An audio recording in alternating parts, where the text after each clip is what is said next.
feeling like a shark in a shrimp tank. Big fish, small pond in the shrimp tank. When it take a swim, only option is to win.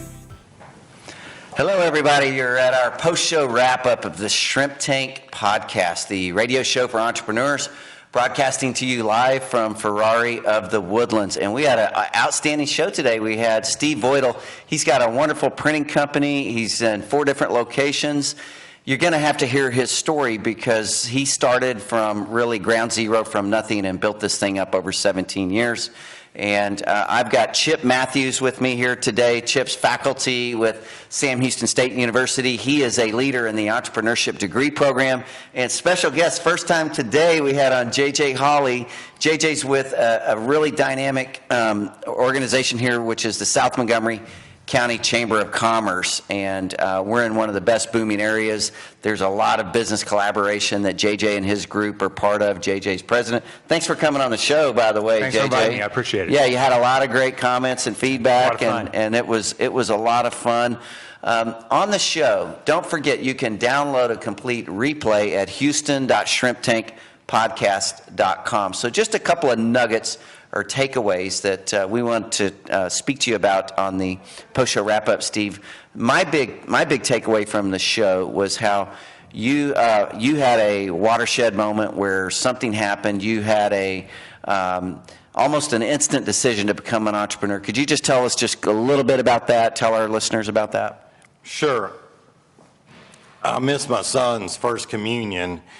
And basically it was because I had to work on a Sunday. I never liked working on a Sunday, and I was scheduled off, but it didn't work out. I had to go in, and I came home. Just told my wife, I was like, I can't do this anymore. What else am I going to miss, in the kids' lives growing up? And, I'm leaving, I'm quitting, And she said, well, the business you worked at was for sales, a printing company. And did I want to buy it? So I said, sure. I didn't know anything about printing, but anything had to be better than automotive. Well, just like that, and it was a leap of faith, and that really, that was inspiring to me because it took that moment, but then you didn't study for that for 2 years. You basically made the leap of faith, and you made it work. We made it work. It was, like every other business, we've had our ups and downs, but it's been great overall. It was one of the best decisions I've ever made. Mm-hmm. So you're in 4 locations. 4 locations. And tell us just a little bit about your business. We do printing and signs mainly. Of course, we do copies, apparel, just about anything a customer can need. We try to be their one-stop shop for all their graphic needs. And we like to say we do anything from a business card to a billboard. Mm-hmm. Yeah, one of the things that I was really interested in is you're very much a family business, and that's kind of a hot topic in the academic world right now. So maybe you could tell us a little bit about what are some of the unique things, challenges, and how you've been able to handle them in doing that. When you work every day with your wife, of course, you're going to have challenges, and it's important that you establish boundaries. And basically, we just had to draw a boundaries line. With your wife? Boundaries with your wife. She's listening. She's listening. So you pretty much put your foot down is what you're saying. No, she put her foot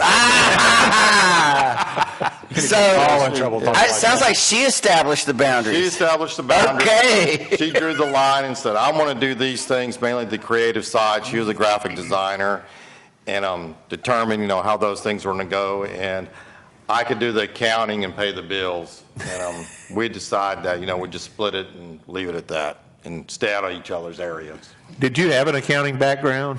Not at all, no. You sound like a great team. Like you've divided up the responsibilities. Your wife Deanna, right? Deanna, she's doing things that play to her strengths, and so are you. And then your son is in the business as well. He is. He graduated a couple of years ago from college. And came to work for us. He tried a couple of different things, and he made a very telling comment to me. He said, Dad, I'm pretty lucky, and, most people can't just go work for the family business, if something else doesn't work out. And I said, well, you're right. You are lucky.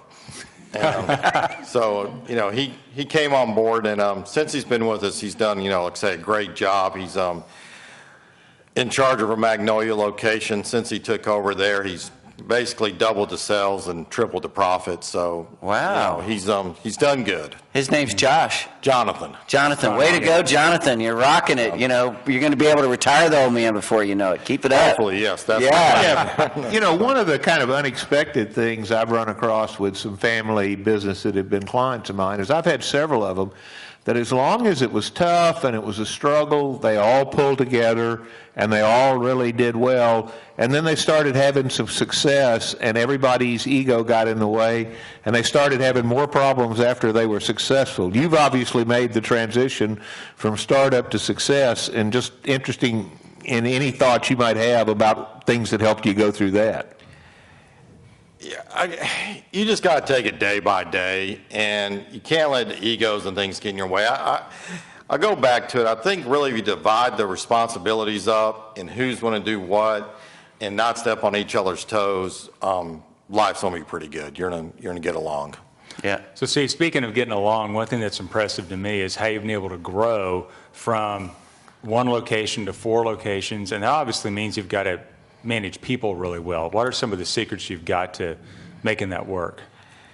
When you really need to find out what a person's good at and what they want to do, what makes them happy. If somebody's, I found this out in automotive, if somebody's a great mechanic, they love their job, it's not going to make them a great manager necessarily. Yep.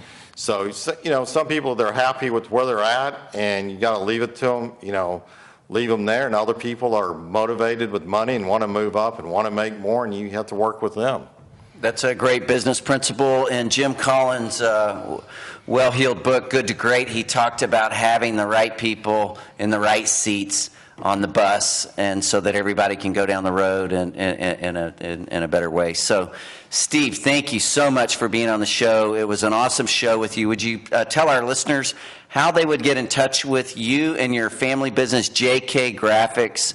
Give us your website and your telephone number, please. Sure. It's www.jkgraphicsinc.com. You can call us at 832-559-8697.